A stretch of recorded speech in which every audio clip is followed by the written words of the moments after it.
The treasure of learning. In a small village nestled deep in the valleys of towering green mountains and winding rivers, lived a young, curious boy named Rafi. Rafi loved adventure more than anything else. Every day he would run through the fields, explore the dense forest, and climb the tallest trees. He was always looking for new things to discover.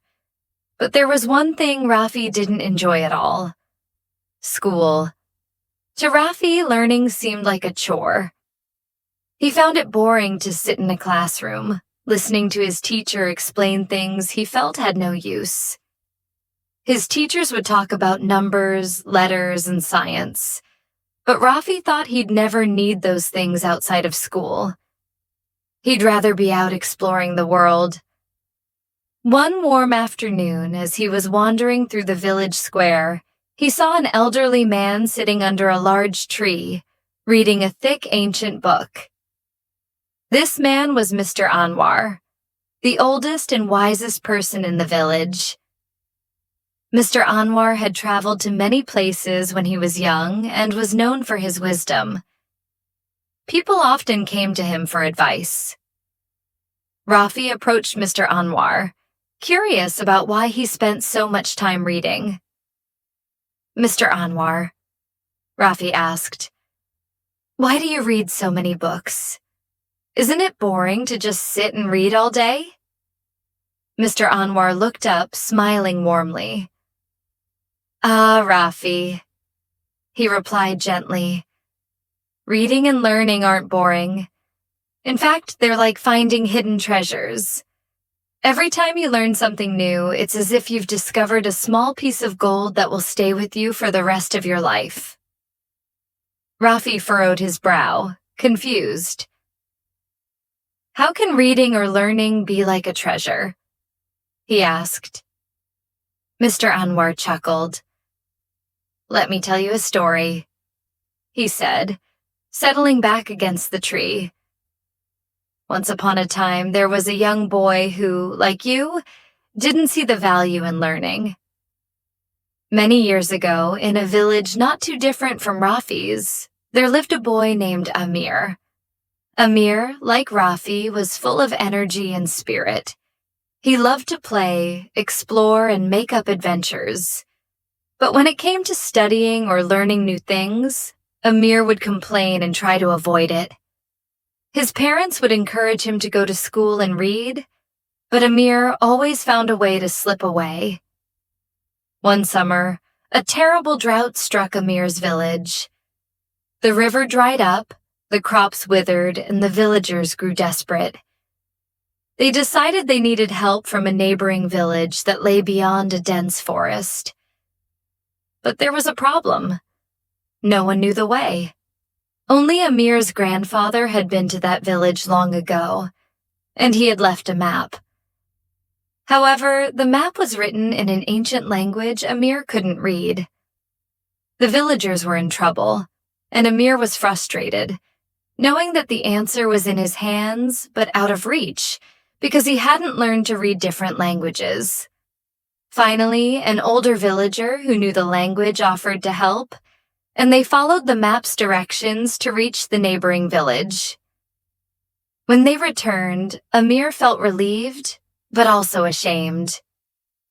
He realized how much easier things would have been if he had taken his studies seriously. From that day on, he decided to change.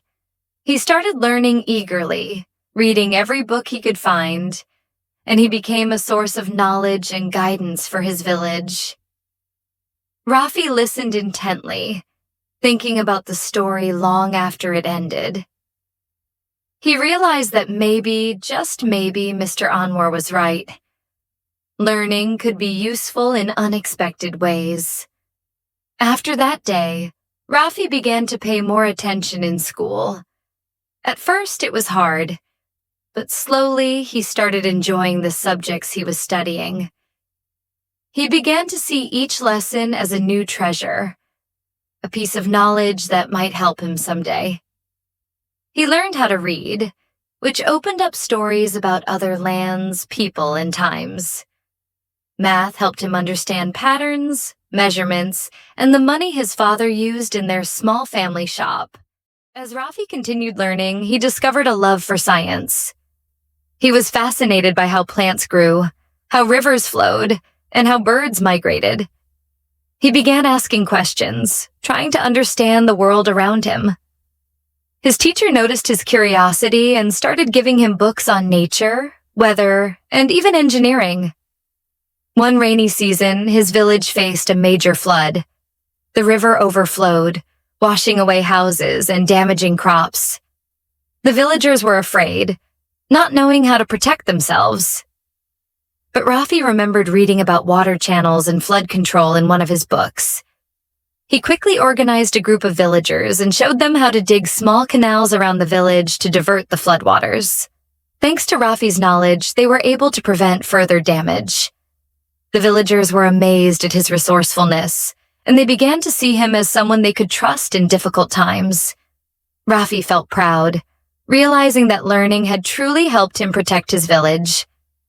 As Rafi grew older, he continued to learn more skills. He learned about farming techniques that improved crop yields, building methods to make stronger houses, and health practices that reduced illnesses.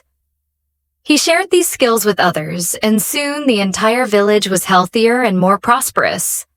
One day, a group of traders visited the village, bringing news of a nearby town that was looking for skilled people to help with building new homes and roads.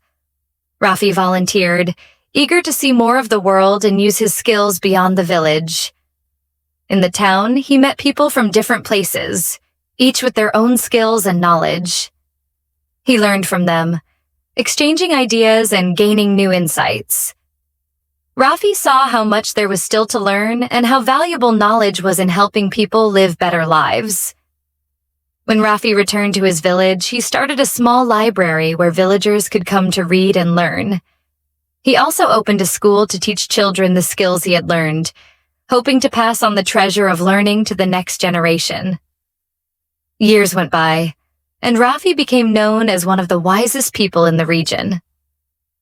People traveled from far and wide to seek his advice, and he never hesitated to share what he knew. He would tell them the same thing Mr. Anwar had once told him. Learning is a treasure that will shine throughout your life. As he grew older, Rafi noticed that children in the village were now growing up with a strong passion for learning. They knew that knowledge was something valuable, a tool that could change their lives and their village for the better. His once small village became a place of wisdom and knowledge, a community where everyone helped each other and grew stronger together. And so, the story of Rafi and his village was passed down from generation to generation, a tale of how one boy's journey from curiosity to wisdom had transformed not only his life, but the lives of everyone around him. The village thrived, and its people carried forward Rafi's legacy, knowing that knowledge was the greatest treasure they could ever possess.